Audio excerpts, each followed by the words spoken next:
Bonjour. Bonjour à tous. Cette session est enregistrée. Cette vidéo est la 12e pour le prophète Ézéchiel. Il y a eu un peu d'interruption. C'est pour des raisons techniques. C'est très simple, hein. Après avoir été vacciné Pfizer 1 un jeudi, le lundi dans la nuit, mon épouse Monique a fait une double embolie pulmonaire massive, hein. Et donc nous étions comme ceux qui sont dans un avion qui s'écrase. Dans ce cas-là, il n'y a plus qu'une seule chose à faire. Nous l'avons fait et merci, tout va bien. Mais le mois a été un mois perturbé. Nous sommes donc dans la prophétie d'Ézéchiel sur la ville de Tyr et sur Satan qui sera appelé le tyran. Après avoir promulgué des jugements contre les nations environnantes, les Ammonites, contre Moab, contre Édom, Séhir, voici que le Seigneur allait parler contre les deux grandes puissances de l'époque, Tyr et l'Égypte. Entre les deux, il y a une prophétie sur Sidon qui sera merveilleusement et elle sera l'objet de la prochaine vidéo. Les jugements contre Tyr que nous abordons maintenant ont en commun avec ceux des fils d'Amon de tourner la prophétie, de faire en sorte que la prophétie tourne en fait, commençant par les villes d'Amon et commençant par le pays d'Amon du moins et comme la ville de Tyr, de tourner pour des prophéties pour la fin des temps, pour les temps eschatologiques. La ville de Tyr, je le rappelle, c'était une petite île, un rocher au large de la ville de Tyr qui était sur le continent. Et on est dans le sud Liban. Tyr et Sidon, ce sont deux villes que Jésus avait visitées. Aujourd'hui, cette ville existe toujours, elle s'appelle Saïda. Elle est dans le sud du Liban. La ville de Tyr, qui signifie rocher, elle est à 720 mètres de la côte. Et puis il y a une vieille ville. Et cette île fut rayée de la carte parce qu'en fait elle va devenir aujourd'hui elle est une presqu'île parce que vous voyez il y a un trait noir. Le trait noir qu'on voit sur la carte, c'est une digue que fut construite Alexandre le Grand qui envahit et réunit les. Et en fait, on en parlera dans le texte, mais je n'aurai pas le temps de le commenter. Cette digue fut commencée des années auparavant par Nebuchadnezzar, qui assiégea la ville terrestre et qui apparemment ne réussit pas à conquérir le rocher, la partie qui est île, mais détruisit la partie terrestre. Nous y reviendrons. Le péché de. Voilà, ce que je veux dire, c'est que le point capital est le suivant. C'est-à-dire que les péchés qui sont reprochés à Tyr, qui vont rapprocher Tyr des jugements de la fin, de Satan et de la grande Babylone, c'est que si elle a commencé à rire, comme l'avaient fait les fils d'Amon, dans le texte il est écrit « Ah, elle a rigolé en voyant Jérusalem tomber ». Tyr comme Amon avaient commencé par rigoler en voyant les jugements venir sur Jérusalem. Et ils étaient donc voués, comme Amon, Tyr était voué à devenir la proie des nations et à disparaître. Mais non seulement Tyr avait rigolé, elle avait ri, mais elle avait fait plus que cela. Elle avait pensé alors à se substituer à Jérusalem en prenant sa place et en récupérant sa place unique dans le monde en tant que gloire des nations et peuple élu quelque part. Vous voyez, nous lisons 26.1, la 11e année, la parole de l'Éternel me fit adresser ces mots, fils de l'homme, parce que Tyr a dit sur Jérusalem, elle a rigolé, elle est brisée la porte des peuples. Alors on se tourne vers moi et je me remplirai.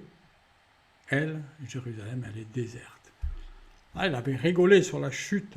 Non seulement elle n'avait pas aidé, les unes s'étaient moquées, d'autres avaient méprisé, mais elle s'était moquée en disant la porte des peuples, elle est brisée, mais maintenant c'est vers moi qu'on va se tourner et je prendrai la place, je me remplirai alors qu'elle se videra. Ainsi, Tyr qualifiait Jérusalem de porte de peuple, c'est-à-dire la porte vers le salut et l'espérance. Cette porte d'espérance étant fermée, puisque Jérusalem tombait sous les coups de Nebuchadnezzar, comme étant des jugements de Dieu à cause du péché de l'idolâtrie, ce fut toute la thématique de la première partie du prophète Ézéchiel, comme cela avait été dans Jérémie. Cette porte d'espérance était fermée. C'était alors elle qui pensait devenir Tyr, cette ville placée au milieu des flots. Et les flots, nous allons le voir dans le langage symbolique biblique, désignent les foules au milieu des nations. Elle pensait donc en un sens récupérer la gloire de Jérusalem. L'attitude de Tyr était donc bien différente de celle des autres villes. Elle commença par rire, mais avec un calcul de récupération. On se tournera vers moi. La gravité du péché de Tyr tenait donc au fait qu'elle savait, elle discernait très bien la place de Jérusalem dans le plan de Dieu. Tout comme le diable comprend ce que Dieu fait et veut le combattre. Nous avons vu que dans l'ancienne Ninive, par exemple, lorsque du temps de Jonas, il y avait eu le miracle de Jonas, les habitants, bien que ne comprenant rien, il est dit qu'ils ne distinguaient ni la droite ni de la gauche, ils s'étaient repentis. Et en particulier, ils étaient descendus de leur orgueil de la plus grande cité du monde qu'ils étaient. Les Philistins, eux, parce que Tyr est la capitale de la Philistie, dans ce temps-là, les Philistins, eux, pendant les siècles des rois d'Israël, ils n'étaient pas comme les gens de l'ancienne Ninive. Ils avaient connu les miracles de Dieu en Israël. Ils savaient qu'Israël était la porte des nations, la porte du salut, la seule espérance du monde. Les Philistins, pendant les siècles des rois d'Israël, proches qu'ils étaient d'Israël, ils avaient connu les miracles de Dieu au milieu de son peuple. En particulier, ils se souvenaient de leur défaite cuisante quand Dieu était intervenu et quand les malédictions étaient tombées sur eux, lorsqu'en particulier, lorsqu'il, avec un est ce serait mieux, il s'était emparé de l'arche du tabernacle. Ils savaient que Dieu parlait et agissait en Israël et leur attitude était véritablement celle d'un voleur, d'un usurpateur qui, profitant de la victoire des Babyloniens qu'ils analysaient bien comme un jugement de Dieu tombant sur son propre peuple, il voulait en profiter pour devenir le peuple lumière du monde. Ainsi, l'attitude du prince de Tyr était la même que celle de Satan lui-même, qui est l'usurpateur par excellence et qui cherche à s'emparer de la gloire du Fils au moment de son abaissement parmi les hommes. Lorsque Jésus fut affaibli dans le désert, Satan chercha à s'emparer de sa gloire. Il attendait le moment où il était affaibli.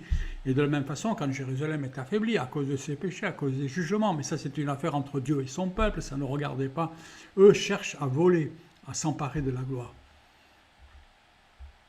Ce sera l'attitude de Satan et ce sera aussi l'attitude de l'Antichrist qui, venant avant Christ, pensera s'emparer de sa gloire et de son royaume.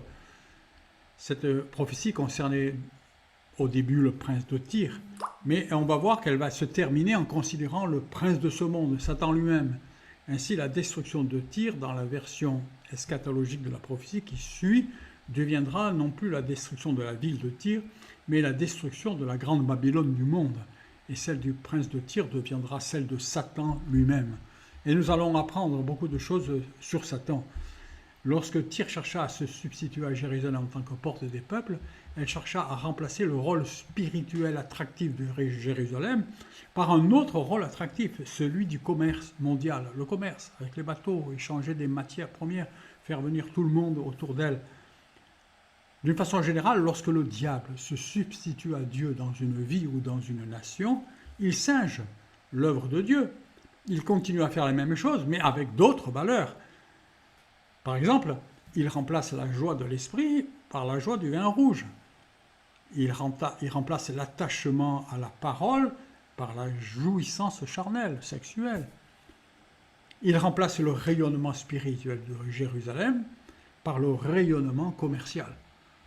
Parce que le diable, il ne voit pas les nuances. Et quand il voyait un rayonnement spirituel de Jérusalem, ça veut dire que beaucoup de craignants Dieu montaient à Jérusalem, comme plus tard on verra cet Éthiopien dans le chapitre 8 du livre des Actes, qui avait fait des milliers de kilomètres pour venir adorer à Jérusalem, parce que Jérusalem était attractive, elle était la porte des nations.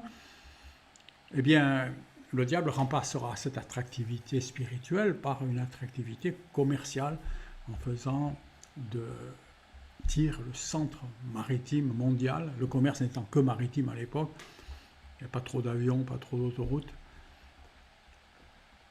Et donc il y a une grande similitude. Et nous voulons dire que Tyr, dans la version de la fin de cette prophétie, bien que ça ne soit jamais dit explicitement, mais nous rappelle, nous propose un parallèle et nous introduit au chapitre 18 du livre de l'Apocalypse, dans la fin des temps, lorsqu'il y aura cette grande Babylone que Dieu détruira. Et le chapitre 18 de l'Apocalypse présente cette ville, la grande Babylone, devenue une habitation de démons, parce que tous les hommes ont fait du commerce avec elle. Cette grande Babylone, mère de tous les adultères et commerçante, ressemblera donc spirituellement à Tyr par son commerce, et elle va ressembler à Édom par sa profanation généralisée. Ainsi, le double aspect de la grande Babylone, qui apparaît au chapitre 18 comparé à Tyr et à Édom, et à Malek, nous renseigne déjà sur le multiple aspect du système mondial de la fin.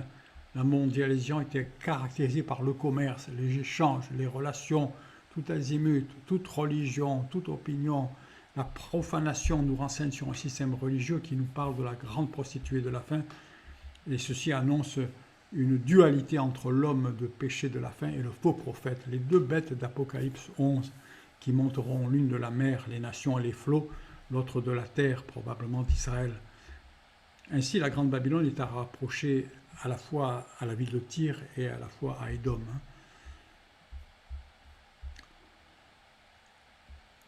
Bon, je veux passer sur certains détails. Il y a les notes en ligne, et il y a un livre sur Amazon que vous pouvez acheter qui s'appelle Ézéchiel et la gloire de Dieu. Je voudrais arriver simplement au jugement, à la finale et la destruction de Tyr. À cause de ce désir de récupérer la gloire de Jérusalem, la chose était arrêtée par Dieu. Tyr serait complètement détruite. L'histoire nous apprend que cette destruction totale devait survenir 2 siècles plus tard seulement, sous l'invasion macédonienne d'Alexandre, Alexandre le Grand, le grec, vers moins 330. Vous voyez, on a fait que, je suis seulement au 3e verset du chapitre 26, à ce rythme-là, il faudra 25 vidéos. À cause de cela, ainsi par le Seigneur l'Éternel, voici, j'en veux à toi, Tyr, je ferai monter contre toi des nations nombreuses, comme la mer fait monter ses flots. Et là, on découvre le vocabulaire de l'Apocalypse, des chapitres 18 en particulier. Jean, volontairement, dans son inspiration prophétique, l'apôtre Jean, dans le livre de l'Apocalypse, ne fait que reprendre. Et nous voyons, et nous avons déjà signalé une grande similitude entre Ézéchiel et Jean. L'apôtre Jean continue un petit peu dans un sens, je l'évoquais, comme Élisée a continué le ministère du prophète Élie. Quelque part, on a le sentiment que c'est le même prophétie, le même prophète qui continue à parler à travers les siècles, avec de la distance.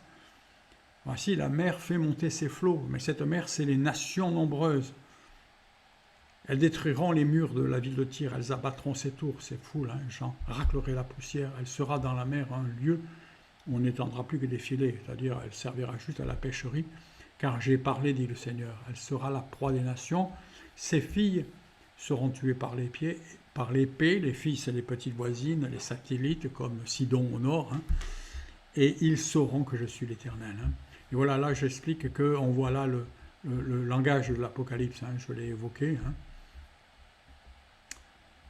Le siège de Tyr s'est déroulé plus tard, en moins 30, en 332 avant Jésus-Christ. Et parce que Tyr était une place stratégique et Alexandre, qui est arrivé, voulait conquérir l'Égypte, et va conquérir l'Égypte, mais ne pouvait pas aller directement en Égypte en laissant dans la mer, à 700 mètres de la côte, cette ville maritime si dangereuse pour lui, qui avait la domination des mers. Donc avant qu'Alexandre aille vers l'Égypte, il fallait qu'il conquiert la ville de Tyr. Et les Macédoniens commirent un massacre afin vraisemblablement de donner aussi une autre leçon à tous ceux qui auraient l'idée de s'opposer à Alexandre. La digue qui fut construite par Alexandre pour envahir l'île fut probablement, disent les historiens, débutée sans succès par Nebuchadnezzar qui assiégea la ville longtemps. Et nous allons voir que la prophétie biblique est étonnante parce que le Seigneur parle d'une destruction par Nebuchadnezzar. Or, l'histoire nous apprend qu'elle s'est accomplie 2 siècles plus tard, seulement en moins 336, par les Grecs, par Alexandre. La première attaque est venue des Babyloniens, parce que comme presque toujours, les jugements de Dieu s'accomplissent en plusieurs étapes successives croissantes jusqu'à l'accomplissement total.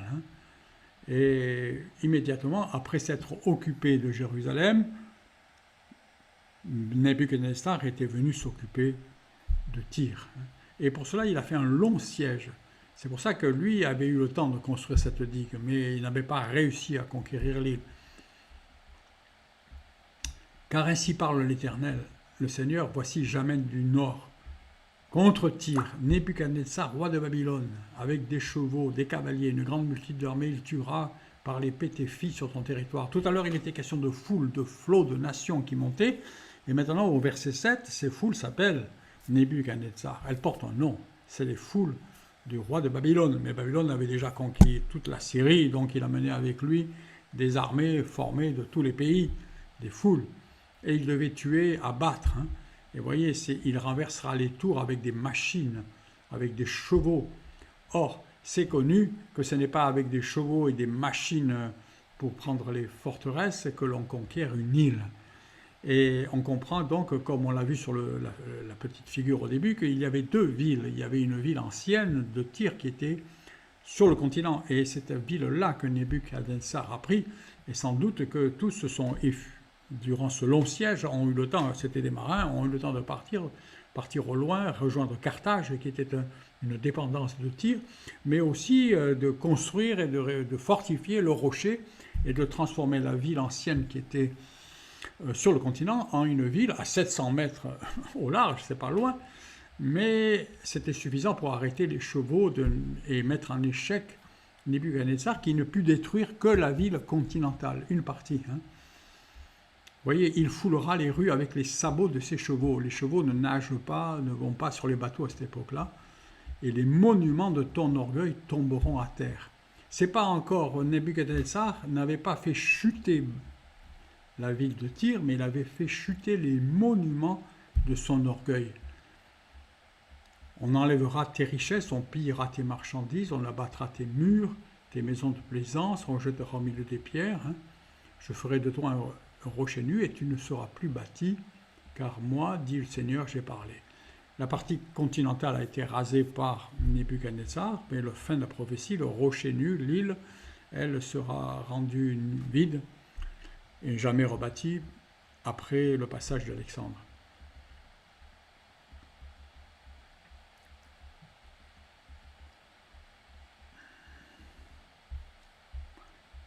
Ce que sur quoi je vais insister au verset 11, il foulera tes rues et les monuments de ton orgueil tomberont. Notons bien que l'orgueil de la Phénicie, dont la capitale était Tyr, encore une fois, ne serait pas détruit par Nebuchadnezzar, mais c'est les monuments. Les monuments, c'est-à-dire les symboles, les choses les plus élevées. Mais l'orgueil lui-même n'était pas tombé. C'est pour ça que la ville va subsister et aura besoin d'une seconde destruction finale. Devant cette situation, il y avait deux attitudes. Quand les symboles de l'orgueil sont brisés par le Seigneur, quand le Seigneur brise notre orgueil, il y a deux attitudes. Soit on comprend qu'il faut abdiquer devant Dieu avant que la destruction soit totale,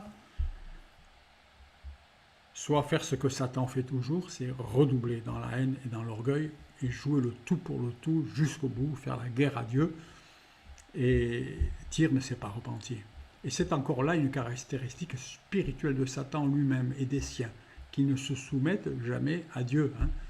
C'est ce qui conduit Dieu à préparer pour eux un lieu de séparation, d'isolement éternel, alors qu'il prépare une cité et un royaume pour ses enfants.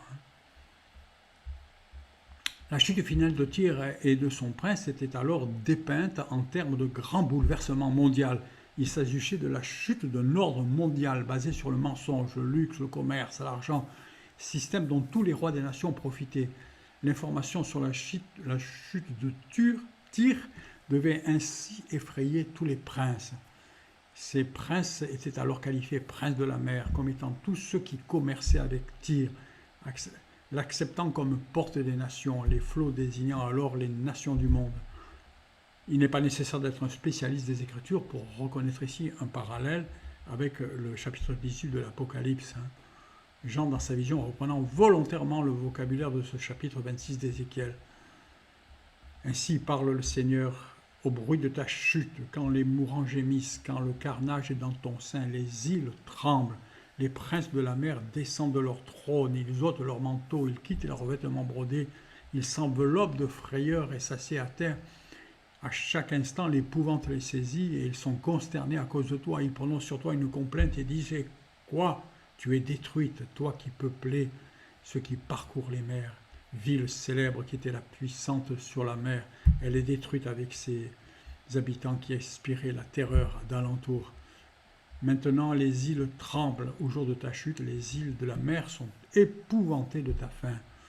Et dans l'Apocalypse, on voit que lorsque la grande Babylone tombera, les rois de la terre qui ont tous fourniqué, commercé avec elle, et qui ont vécu dans les délices, la pleureront, ils mèneront deuil sur elle en se battant la poitrine. Quand ils verront la fumée de son bon embrasement, ils se tiendront loin, ils diront: hélas, hélas, Babylone la grande, cité puissante, comment ta condamnation est venue en une seule heure, très rapide. Les marchands de la terre pleureront, ils mèneront deuil à cause d'elle, parce que plus personne n'achète leurs marchandises. Les marchands sont devenus riches tous, et c'était des pilotes, des marchands, des marins, vous voyez, ainsi que les troupes qui trafiquent sur la mer. Vous voyez, Babylone est comparée à une île et à la mer, c'est-à-dire que Babylone est présente, la grande Babylone de la fin des temps. Jean là, est en train de l'associer à ce chapitre d'Ézéchiel que nous étudions, chapitre 26-27, et la compare à une cité dans la mer avec des marins du monde entier, et qui disait: hélas, hélas, la grande cité. Et ainsi, nous voyons que dans la prophétie contre la ville de Tyr, qui s'est accomplie littéralement dans son temps, et qui a brisé l'orgueil des nations, nous voyons qu'il se développe la même pensée que dans l'Apocalypse, où nous voyons que tranquillement la prophétie monte dans un degré eschatologique, et que le Seigneur est en train de voir derrière Tyr, et le prince de Tyr regarde Satan qui était derrière lui, les démons qui étaient derrière ces hommes-là, et est en train d'associer les temps de la fin, parce qu'il y a un grand parallèle. Ainsi je ferai de toi une ville déserte, je te précipiterai avec ceux qui sont descendus dans la fosse vers les peuples d'autrefois, ils vont tous partir dans le séjour des morts, je te placerai dans les profondeurs, dans les solitudes éternelles, je te réduis à néant. Et ça nous fait penser à Matthieu 25, où le Seigneur dit: retirez-vous de moi, maudits, allez dans le feu éternel qui a été préparé pour le diable et pour ses anges. Et vous voyez, il y avait une annonce de cet événement eschatologique qui est un moment de tous les temps. Les suppôts de Satan, les ennemis, ceux qui ont refusé de se repentir, ceux qui, lorsqu'ils ont vu tomber les monuments de leur orgueil, ne se sont pas repentis. Dieu leur avait donné la possibilité. À ce moment-là, il a envoyé Alexandre le Grand qui a tout détruit rapidement. Et vous savez qu'Alexandre le Grand, la conquête d'Alexandre, elle est connue et symbolisée par un léopard, parce que ça fut la conquête la plus rapide. Et nous avons vu que dans la fin des temps, la grande Babylone de l'Apocalypse, elle va chuter en une heure, ils vont dire. Tout a été si rapide. L'ordre mondial s'est effondré. Cette ville, elle disait: je suis parfaite en beauté. Je suis parfaite en beauté. Elle était sûre d'elle, elle était assise au milieu des îles. Et vous savez, nous voyons monter de façon eschatologique, nous voyons se préparer les temps de la fin du retour du Seigneur. Parce que le système mondial, plus la crise arrive, plus les choses sont dangereuses, plus tout peut craquer d'une minute à l'autre, plus on a confiance dans notre système. Et on veut aller sur Mars, et on veut faire des choses prodigieuses. On dit: je suis parfait en beauté, le système. On a une confiance dans l'homme qui dépasse toute la confiance du passé. Ton territoire est au cœur des mers, ceux qui t'ont bâti t'ont rendu parfaite en beauté. Et puis là, maintenant, il y a une liste incroyable de commerces, je ne vais pas vous les faire subir, et je ne suis pas capable de les commenter, mais pendant tout ce chapitre 27, le Seigneur fait une liste qui est donc nécessaire pour nous faire voir tout ce que faisait cette ville. Comme aujourd'hui, le commerce mondial qui fait qu'il y a une mondialisation qui lie tout le monde ensemble, qui fait que lorsque Tyr s'effondre, tout le monde s'effondre, parce que tout le monde est lié par ce commerce. Et voilà que Tyr s'était rendu indispensable pour les îles de Kittim, pour Sidon, pour Perse, pour les Iraniens, et pour tous les pays du monde. Nous allons le voir, mais nous allons le parcourir, et c'est la même chose aujourd'hui, dans le monde. il suspendait le bouclier, Javan, Tubal, Méchec, trafiquaient avec des marchandises, les enfants de Togarma, que l'on reverra dans le dernier chapitre sur Gog et Magog, les enfants de Dedan. Dedan, c'est la capitale de Édom, la Syrie, les enfants de Juda et d'Israël trafiquaient avec toi. Israël trafiquait aussi. Vous voyez, Israël était parti à trafiquer. Et nous, le peuple de Dieu, il faut faire attention que le diable peut nous amener à vouloir trafiquer avec le monde, trafiquer avec cet échange commercial. Le commerce en lui-même, je n'ai pas eu le temps d'en parler, il est le symbole de la fin des temps, parce que ce n'est pas le commerce en lui-même qui est mauvais, mais c'est le commerce amène à passer sur toutes les opinions. Vous savez, le commerçant, je m'excuse pour les personnes qui sont commerçantes, mais il faut le savoir, le commerçant, le vrai commerçant, dans l'âme, c'est quelqu'un qui est toujours d'accord pour que le client soit content. Il peut avoir n'importe quelle religion, n'importe quelle opinion, on lui vend ce qu'il demande. S'il veut un Bouddha, on lui vend un Bouddha. Et si vous allez à Castorama ou ailleurs, il y a des Bouddhas. Mais si demain les gens demandent autre chose, on leur met autre chose, ce qu'ils veulent. Le tout, c'est qu'ils achètent, le tout, c'est qu'ils commercent. Et le commerce, c'est quelque chose qui fabrique un grand syncrétisme de toutes les opinions et qui mélange tout sans aucun problème. Et Israël était rentré là-dedans. C'est ça qui est vraiment grave, qu'il faut souligner. Damas trafiquait aussi avec toi, la Syrie. Hein. Et puis, vous voyez, dedans, et ça continue, les marchands de Séba, de Réma, Charan, Éden. En fait, c'est presque toutes les nations du monde de cette époque. Hein. Et le parallèle avec l'Apocalypse continue. Hein. Les navires de Tarsis naviguaient pour ton commerce. Hein. Un vent d'Orient est venu et t'a brisé sur les mers. Tout est venu d'Orient. Babylone venait d'Orient. Hein. Mais... Et toute la multitude qui est au milieu de toi tomberont dans le cœur des mers au jour de ta chute. Il y avait un jour pour la chute. Et sachons-le, tout ce système mondial économique qui se moque de Dieu, qui est profane, et qui veut prendre la place de Dieu, et qui a pris la place de Dieu dans le cœur des hommes. Combien d'hommes aujourd'hui croient dans l'homme à cause de la science, l'idole d'aujourd'hui. Hein. Mais tout ça, il y a un jour pour la chute. Daniel nous le dit, la statue de Daniel va s'effondrer. Il y a la notion d'un jour connu, fixé d'avance, comme étant le jour final de la chute finale, hein, et qui va mener la terre dans la stupeur de la terre tout entière. Hein. Ézéchiel dit des choses qui ressemblent vraiment à l'Apocalypse 18, encore une fois. Hein, où ils pleureront dans l'amertume de leur âme. Hein. Qui était comme Tyr, comme cette ville détruite. Hein. Et là, on est face à vraiment un cantique sur Tyr, sur la chute de Tyr. Hein. La chute de Tyr serait donc la chute d'un système mondial, d'un équilibre mondial, gagnant-gagnant, où tout le monde est gagnant et on méprise toutes les choses saintes, suivant l'expression à la mode, hein, qui justifie bien des alliances contre nature, contre le monde actuel. C'est gagnant-gagnant, peut-être quelques-uns ne le savent pas, mais c'est l'expression qui est à la mode, qui est politiquement correcte dans tout commerce, dans toute opération industrielle aujourd'hui. On fait alliance, on est gagnant-gagnant. On peut être des sociétés qui étaient ennemies hier, mais si on trouve un truc où on est gagnant-gagnant, on passe sur le passé, on éponge tout et on est gagnant-gagnant. C'est du commerce. Et plus que le commerce, il n'y a plus que le bénéfice qui devient le seul sens de l'humanité, la seule religion. Gagner. Mais tous ces produits sortaient des mers, tu rassasies un grand nombre de peuples, tes marchandises, et tout est tombé avec toi, hein, tu es brisé dans les mers. Hein.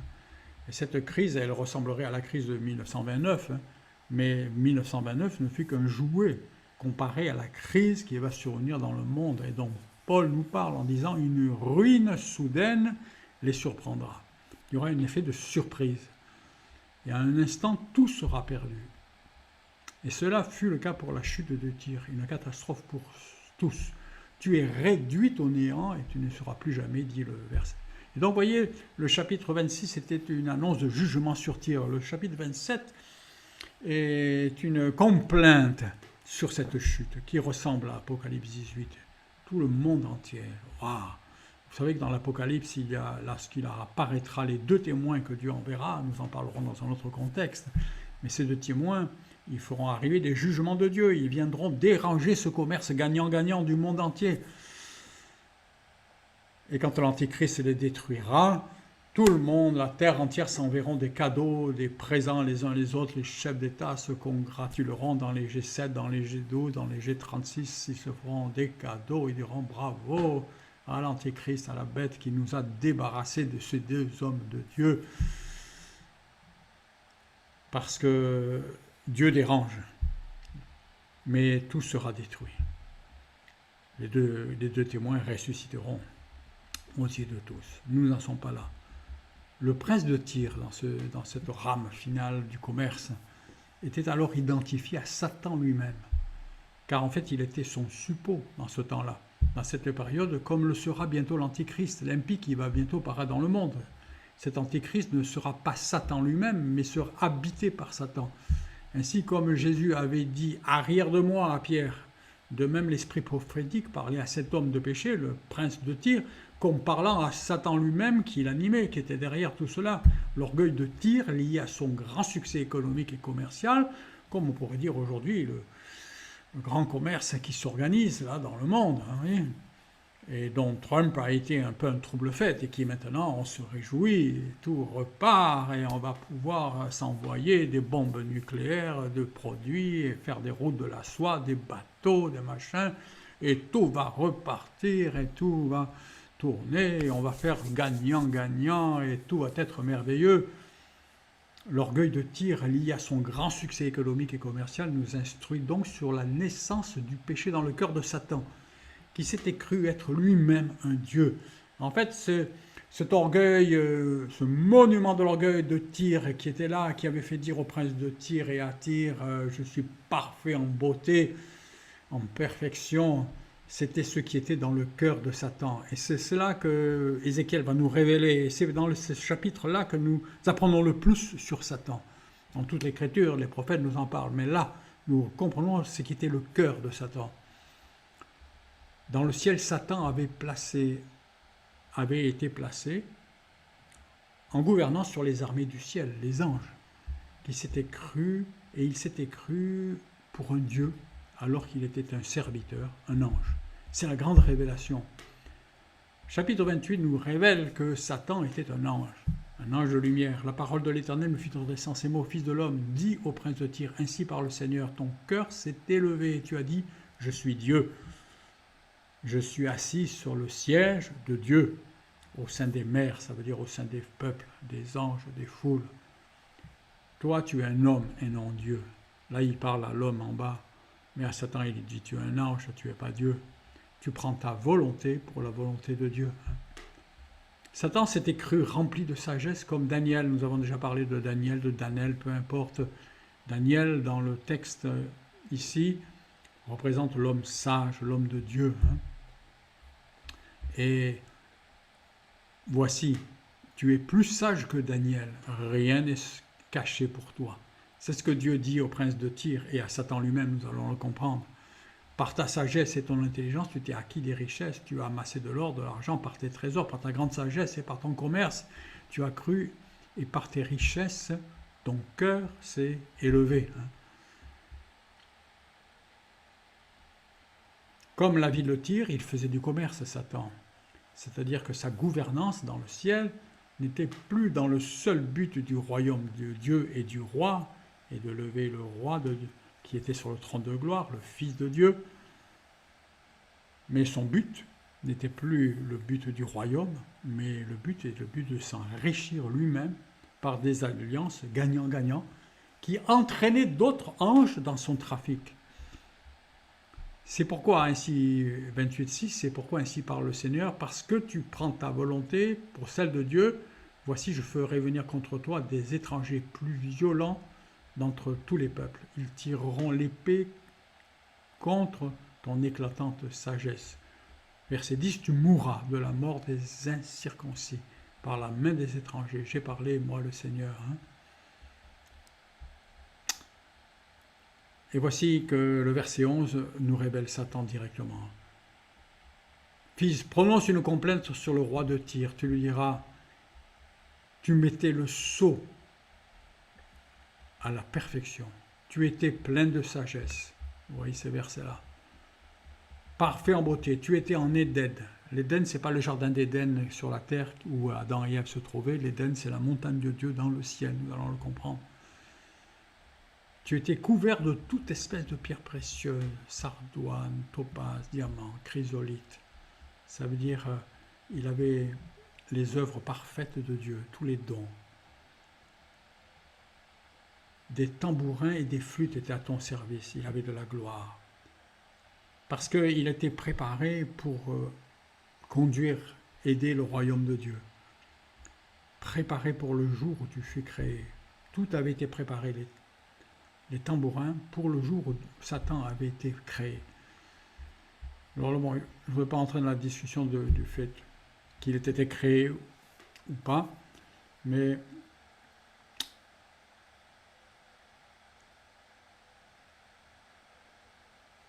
je voudrais dire qu'il y a un parallèle avec l'Église, on va le sauter. Hein. Et Ézéchiel dit 14, tu étais un chérubin protecteur aux ailes déployées. Vous savez que les chérubins sont des anges supérieurs, et Ézéchiel en parle, parce qu'Ézéchiel, dans les 3 premiers chapitres, nous avons longuement insisté, c'est pour ça que le livre s'appelle Ézéchiel, la gloire de Dieu, parce que vous pouvez trouver sur Amazon, au prix du papier et de l'encre, sans aucun bénéfice pour personne. Tu étais un chérubin, ça veut dire un de ces anges que Ézéchiel a vus, qui participait à la gloire de Dieu, qui se manifestait. Et Satan était l'un d'eux. Ézéchiel en voit 4. On ne sait pas s'il y en a plus, mais là, Ézéchiel n'en voit que 4. Mais ils étaient là aux ailes déployées, c'est-à-dire qu'ils servaient. Je t'avais placé sur la sainte montagne de Dieu. Waouh, dans la gloire, dans le ciel. Tu marchais au milieu des choses étincelantes, les pierres étincelantes. Et tu as été intègre. Satan a fait son job de serviteur de la gloire de Dieu. Depuis le jour où tu as été placé là, créé, c'est la fonction qui a été créée, jusqu'à celui où l'iniquité a été trouvée chez toi. Et je te précipite de la montagne, et je te jette par terre. Et ceci nous parle de l'œuvre de Jésus. Et nous savons qu'à la croix, le Seigneur a jeté par terre. Il a été dépouillé, Satan. Et la semaine prochaine, nous parlerons des 6 dents. Je m'excuse d'avoir été long, je cherche à faire des vidéos courtes, mais c'est difficile pour moi. À bientôt. Je arrête le partage.